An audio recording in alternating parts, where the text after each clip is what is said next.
This is the Union position on Malvern Hill. So the Confederates had to advance across this field.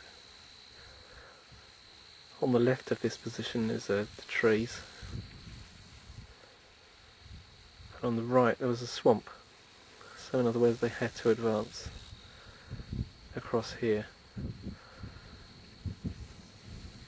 Federal troops didn't even make barriers, they just stood here beside the artillery and rained shot, musket fire on the advancing Confederate troops.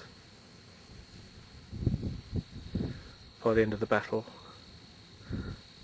5,000 plus casualties.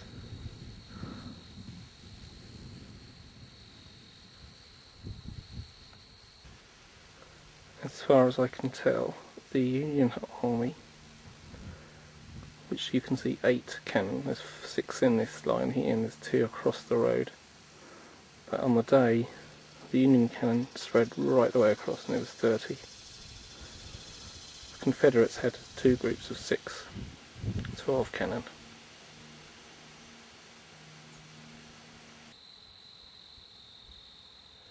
The camera position is probably the midpoint of the ridge. So there was artillery in that direction. Confederates would have advanced towards the camera across the field. And then here's another 6 artillery guns here.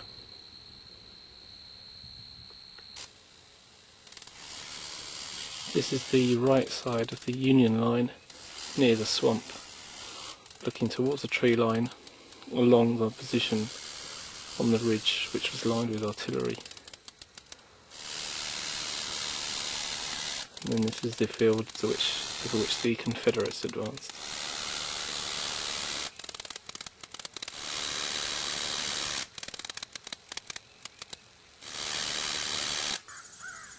This area of the battlefield is to the Union right, so the swamp is to the left. So the Union were over the brow of the hill.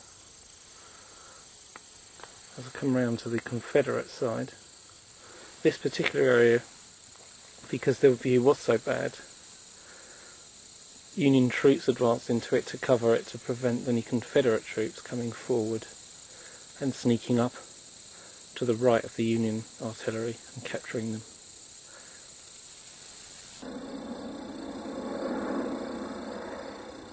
This is now the Confederate artillery position. Looking across the field, this is the field that the Confederates advanced across, and way in the distance stand the Union artillery.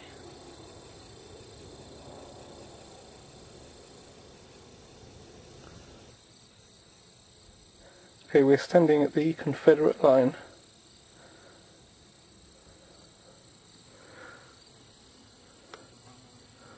If we look up, there's West House, the new West House.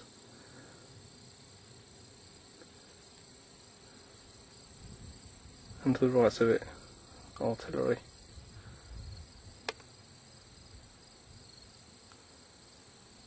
So this is the ground over which the Confederate troops advanced. This is one of 2 Confederate artillery batteries. There were 6 guns here. Lee was hoping the crossfire from 2, the second one would have been off to the left. Crossfire from 2 aimed towards the Union lines would disrupt them. Unfortunately, the Union guns were more accurate and destructive.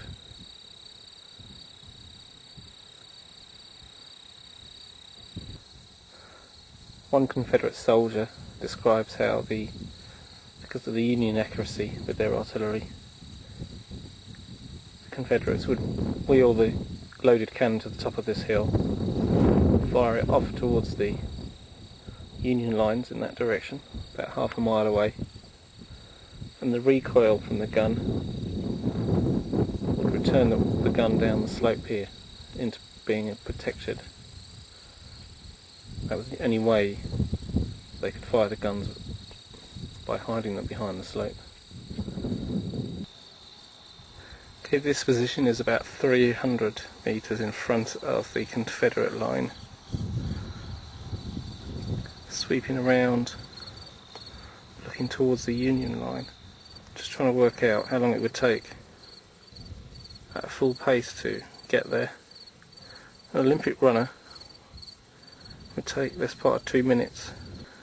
A way down soldier under artillery fire. Well, the reality was that nobody made it. This area is supposed to be as close as the Confederates got to the line, to the Union line.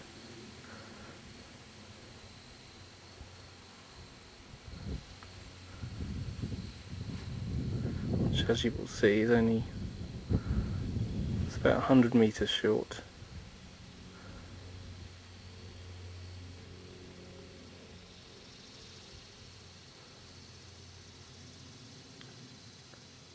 Even if they snuck under the artillery fire, anybody that did get this close was then attacked by Union infantrymen.